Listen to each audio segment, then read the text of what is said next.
So I'm going to talk about in general, like, as I said, the three important measure of calculating national income of a country. So we will talk, and this, please understand this, that these three important measurements of calculating the national income is not only for India, it is used for every country. Okay, so there are 3 points. So we will write the first point: the sum of the value of all final goods and services produced. The second one, the sum of all incomes. Okay, incomes, two factors of production. Now factors of production means land, labor and capital, whatever you require for production.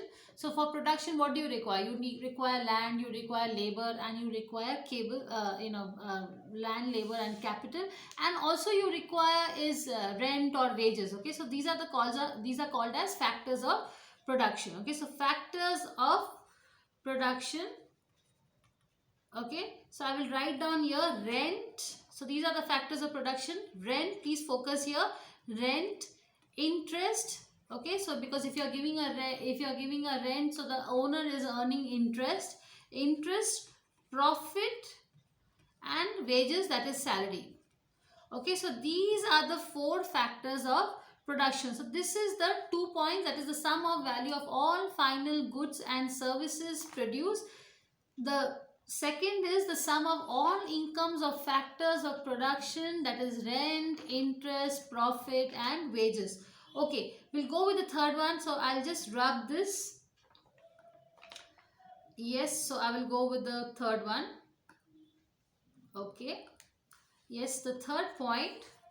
Okay, because I already told you what was the first point I had spoken was the sum of all the value of all the final goods and services. Now when I'm talking about all the final goods and services, I'm talking about the final production. Say for example, if I'm making a biscuit, okay, so biscuit, when I'm mixing up the flour, I'm mixing sugar and all, then I'm not calculating it. I'm calculating when the biscuit is packed and it is ready to go for sell. Okay, it's ready to, when you're ready to sell it and in the market. Okay, so that is called as the final goods and services produced. Got my point? The last part of production, when the product is manufactured, so that is why I'm using the word final goods and services. The second is all the incomes which are accrued from the factors of production. I told you what is factors of production. So rent, interest, okay, what did I say? Profit. So profit is from any company, or when you're doing business you get profit, and wages, when you're working for somebody you're getting wages or salaries. Okay, the third one, the sum of consumers expenditure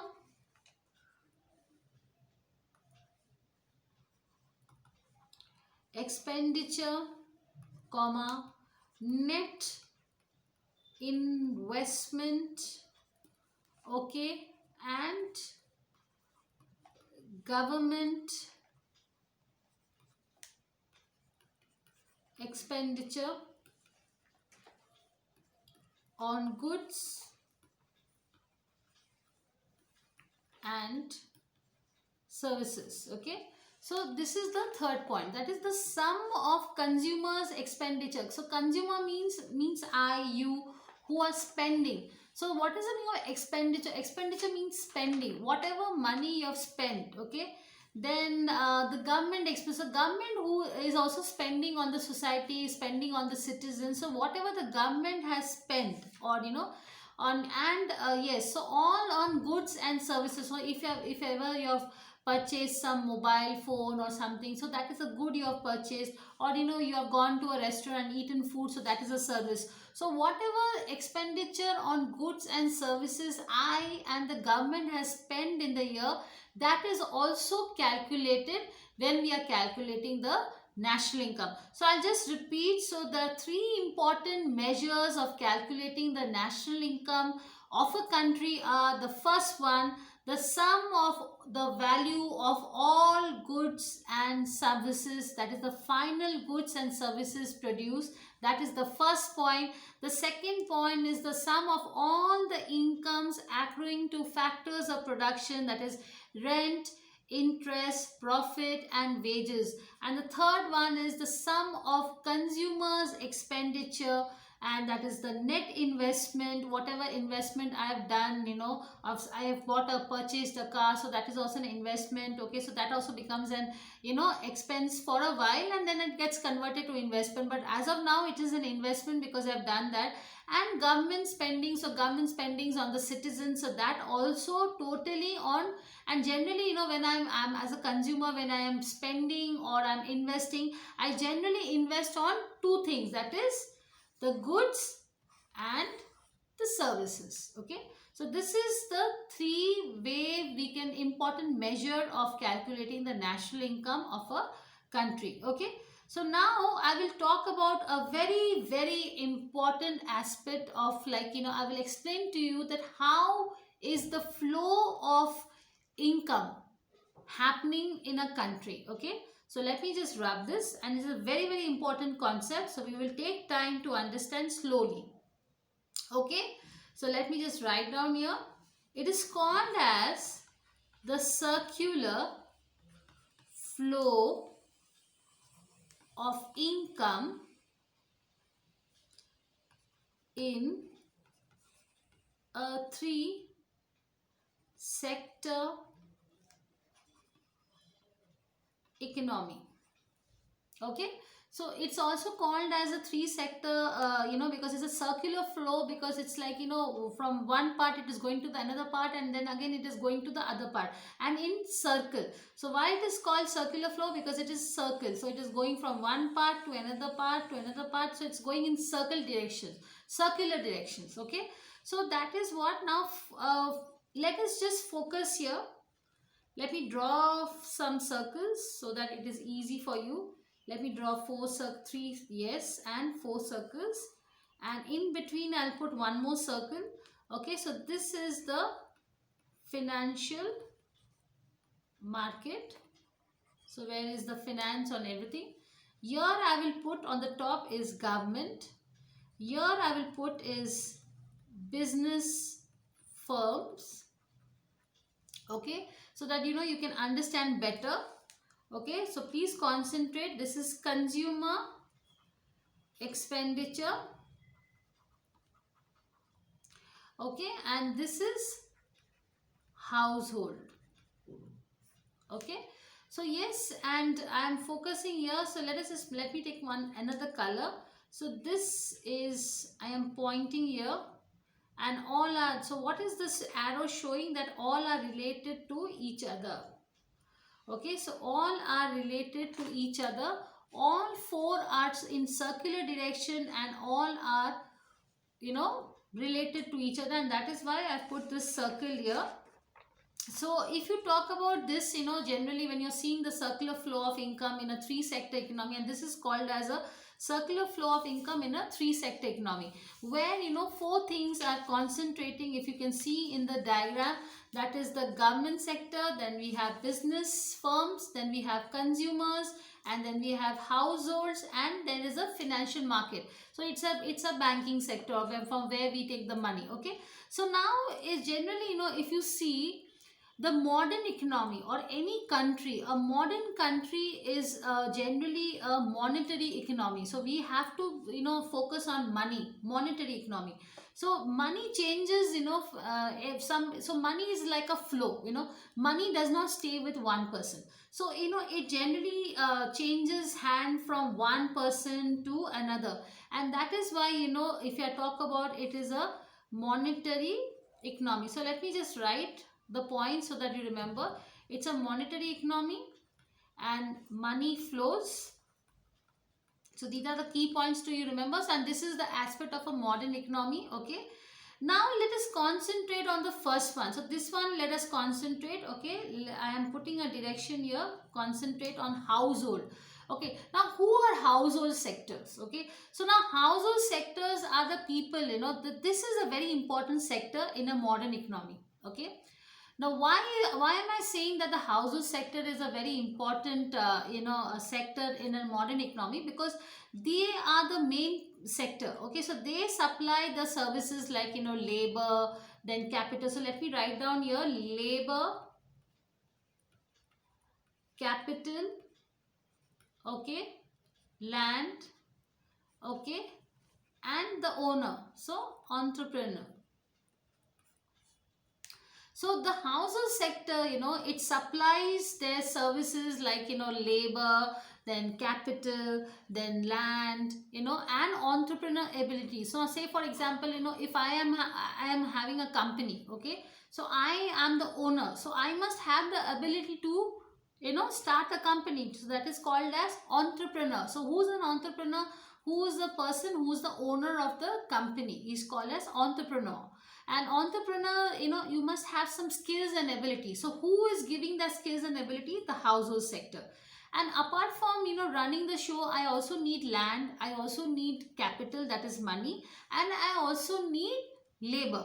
Okay, so who is giving this entire thing is given by household sectors. Okay, and generally what happens is they whatever this household sectors they are providing the other sectors means I'm talking about government, business, consumer.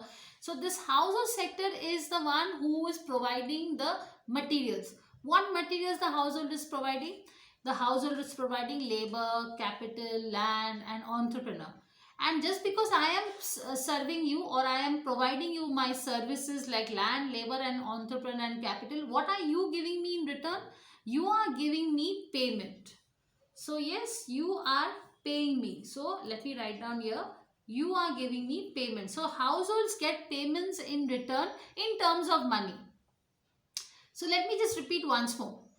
So as I said, household sector, they supply their services like labor, land, capital, and entrepreneur and abilities. So you are giving such great manpower and everything. You are only the one which is giving labor. You are the one who's giving land. You are the one who's giving capital, and you are the one who is providing the entrepreneur abilities. So I in return, I will give you the payment. So household sectors, they receive payments in terms of money. So remember this point. Okay, so this is called as the first stage. So the circular flow of income actually starts from the household sector, and that is why we call it as the first stage. Okay, so what happens in the first stage? So in the first stage of the model, so this is called as a model. So this is called as a circular flow of income. So in the first stage of the model, the household sector, they will provide their services of land, then labor first, then land, then capital, and entrepreneur skills to the business firm. So let me just draw here. Let me take another color so that it will be easy for you. So from household I'm jumping to business. Okay, so household sector people are giving these services to the business firms. Okay, so this is the first stage. Which was the first stage? The household sector. Please remember this. Which is the second stage? Yes, now the entire whatever I've given, what I've given, the labor, the land, the capital, and entrepreneur, now it has reached to the second stage, and it has landed to business firms. Yes, it has landed here. Please, you can see this. It has landed to business firms. Okay, so now this business firm is called as the second stage. Okay, this is called as the second stage.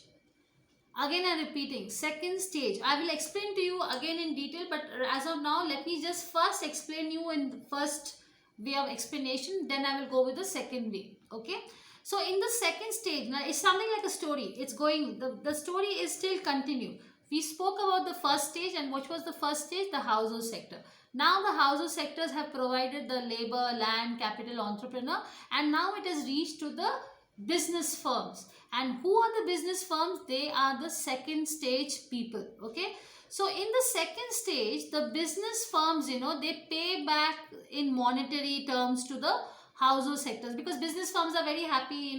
They wanted land, labor, capital, entrepreneur, and everything the household sector has given to them. So business firms, they are very happy, right? So definitely they will also pay for the services. So what they do is they pay back. So they pay back to the household sectors. So okay, let me draw it here. So they pay back to the household sectors, and in terms of, so household sectors, they get it in terms of, wages, rent, interest, and profit. Okay, so business firms, they get everything. So business firms, so it's something like, a give and take relationship. So household sectors are giving the land, labor, capital, and entrepreneur, and business firms in returns are giving wages, rent, interest, and profits. Is it clear? So this is called as the first stage, and business firms is called as the second stage. The story is not over yet. Okay, as I said, because it's a circular flow. What is circular? Round and round and round, like a vicious circle. Okay, so now we're going to go to the third stage. Okay, now in the third stage, okay, the money is received. Okay, who receives the money? The household people. Okay, and now they are very happy. They got a lot of money. So when you get a money, what do? Party, right? Yes, treat yourself. The same thing they also do. When the household people get money, they are very happy. They are super happy for their labor and services. The business firms are giving them money. So in the third stage, the household is, they spend the money on the goods and services, produced by the firms in the form of consumption expenditure. So now the money shifts to the consumption expenditure, and this is called as the third stage. So I think you can understand, the first stage is household sectors. They give the services to the business firms. Business firms in return receive the entire labor, land, entrepreneur, and capital. Business firms are very happy, so in return they pay back to the household people in the term of wages, rents, interest, and profits. And the household people are so happy that they spend the entire money to the by basis of consumer expenditure. And how do they spend? They spend by buying their goods and services, and they provide this. Okay, and this is called as the third stage. So third stage is that they will spend the money on the goods and the services produced by the firms in the form of consumer expenditure. Okay, now as I told you, at the same time, if you see, the firms are also providing their goods and services to the household in return of the money. Okay, so even the firms are they provide the goods and services. So basically, even the firms, now try to understand how the help has been taken from household sector to business firms. Okay, business firms have utilized the labor, land, and capital, and they are the ones who are providing the goods and services, okay, to the consumer expenditure. And when they are providing the goods and services, these people who have earned the money are spending on goods and services, that is called as consumer expenditure. So consumer expenditure is only spent because the business firms are producing the goods and services which were provided by the household sector, like land, labor, capital, and something like that. I'll give you a small example, you will understand this better. Say a company called as Britannia. Okay, so Britannia is a very famous company. Okay, and they decide to build industry here in Bangalore, and they require certain things. So they require so they put a paper advertisement in the paper, and they say that we need land, and we need we need we need somebody to run the show. So it's an entrepreneur. We need some laborers, we need some managers, we need some team, or we need labor for the manufacturing industry, or all that. And they put an ad. So Britannia gets everything in return. They get labor, they get land, they get capital, they get even the person to run the show, and 1 month of time they start producing goods and services. Okay, after producing the goods and services, they are very happy, so they pay back the entire rent, wages and everything to from whomever they had taken. Okay, and when they have returned back the money to the rent holders or to the entrepreneur, to the CEO, to the people who are working, to whatever they have done, so these people in return are very happy from what they got from Britannia, and then they start going to the market and they start buying the goods from the market. Okay, and obviously there are certain goods which are being produced by Britannia also. So you understand, so how does consumer spend? So consumer only spends when the production has been produced by the producers. So if producers do not produce, then how consumers will spend? Got my point? So it is interrelated. So all are depending on each other. So household is depending on business firms. Business firms are depending on the consumer expenditure, because if business firms, they are basically manufacturing the goods so that the consumers buy it. If the consumers only don't spend and they don't use it as an expenditure, then the businessmen will not be encouraged to produce. Okay, so consumption is very important. And for consumption, again, the household sector people have to earn money. If they don't earn money, they will not be able to spend on goods and services. So did you understand? It's called as circular flow of income. So one is related to another. So that is called as circular flow of income. And that is why it is called as, now, so that means what have we understood? What is the gist of the story? So that means we need savings. So if there is savings, then only there is investment. This is for both. If a businessman is making savings, okay, he will make more and more industries. And if a household person is making savings, he will earn more, he will save more, he will buy more. So it is interrelated. So this is called as saving and investment in the circular flow. So let me just rub this. So what we have understood here. So what is the gist of the story? So let me write the gist of circular flow of income. So the vital point, savings is important, investment is important, and yes, consumption is also important. Okay, so consumption is also very important. Okay, so when if all these three are interrelated, is and now the most important question is, where is the savings going? Okay, so the savings is not going anywhere. The savings is basically going to the drawing which we had done in between, if you remember. That is the financial. So that is why financial markets are in the middle. Apart from all these four circles which I had drawn, I'll draw it again. So where is the savings going? The savings is going directly to the banks, to the financial institutions, and the banks will give you money by way of interest. So this is called as the circular flow of income. Okay, so savings is something like a leakage. Whenever you have money, you are removing the money from somewhere and you are putting the money in the banks. The banks are also saving money, and at the saving money, they are very happy. With the profit, the banks are again giving you back in terms of interest. Okay, so this is called as the circular flow of income. Okay, so as I said, let us now talk about government sector. Okay, so this is what we had understood about the financial markets. We spoken about the business and firms. We spoke about household sector. Let us now talk about government sector. Okay, so just let me rub this. Yes, and I am ready. So I will talk about government sector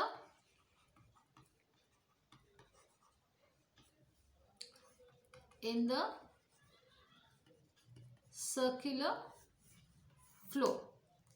Okay, So, as I said, we spoke about household, we spoke about business and firms, we spoke about financial markets. So government sector in circular flow also is a very important point, because it affects the economies in a number of ways. Okay, so the main components. So let me write down here the main components of government intervention. So what is intervention? Intervention means, let me just rub this, a little bit of spelling mistake. Okay, so let me write it down again so it is better. Government sector in the circular flow. Okay, so the main components, as you were talking about the main components. Okay, so there is a government interference in the economy. Okay, it's lot, and there are certain main components, so you will understand that how government also interferes in an economy. So what are the main components of a government? First is taxes. Okay, second is spending. So government also spends a lot of money on spending. Okay, and third is borrowings. Okay, so please focus on these three. Again, I repeat, so government sector in the circular flow, so government also affects the economy in a number of ways. Okay, and the main components of government intervention are in the form of taxes, then spendings and borrowings. Okay, so now let us see one by one so that you understand how government is using this entire three components. Okay, what are the three components? This one: taxes, spendings and borrowings. Okay, yes, so let me just rub this. Okay, so the first thing, what does the government do? So government purchases goods and services, just as the household sector does, just as household and business firms do. So they are also purchasing the same way the household sector purchases and the business firms purchases. Second thing, government financed its expenditure through taxes and borrowings. Third, the money flow. So the money flow is important. Okay, the money flow from whatever the money is coming from the household, and then also from the business, firms, they come to governments. Okay, to the government. So it enters the government sector by way of taxes. Okay, so by way of, so tax is a very important tool, students, because if tax is not there, then the government will not be able to spend, and the government will not be able to borrow, because if the tax is the most important earning for a government. Okay, and how does the tax come from the for the government? It comes from these sectors, which the household and the business firms. Okay, so household sectors, if they are earning salary or something, the tax is paid. There's a tax limitation, if and same way a business company or a business firm, they also have to pay taxes to the government. So by way of taxes, the government is axing these two sectors, that is the household and the business firm. So it's a chain. Okay, so all are interrelated. You are understanding my point? So that is what I'm trying to tell you, that the money flow from the household and the firms to the government is in the form of taxes. Okay, and there is another form of money flow also from household and firms to the government, and it is in the type of borrowings from financial markets. Okay, so sometimes the government is in need of money, so what the government does, government also takes borrowings from the household sector, government also takes borrowings from the financial markets, government also takes borrowings from the your business firms. Okay, And what does the government do? So let me just write down the fourth point here.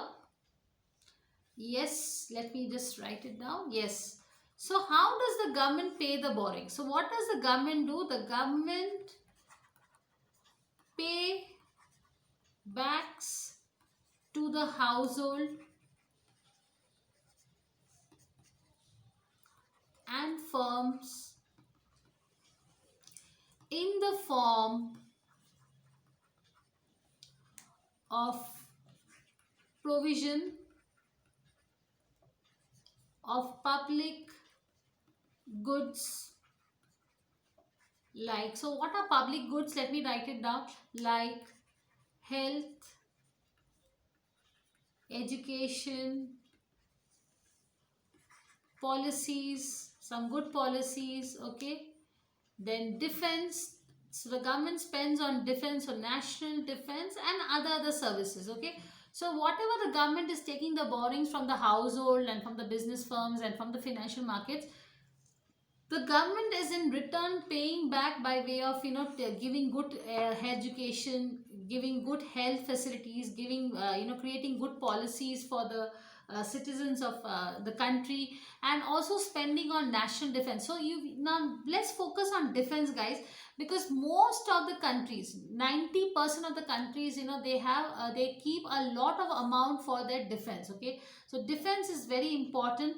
And if you see in great countries like America, then Russia, then Germany, then China, they spend a lot of money on defense, okay. So this is the way they do it, okay. Now let us study about the small terms.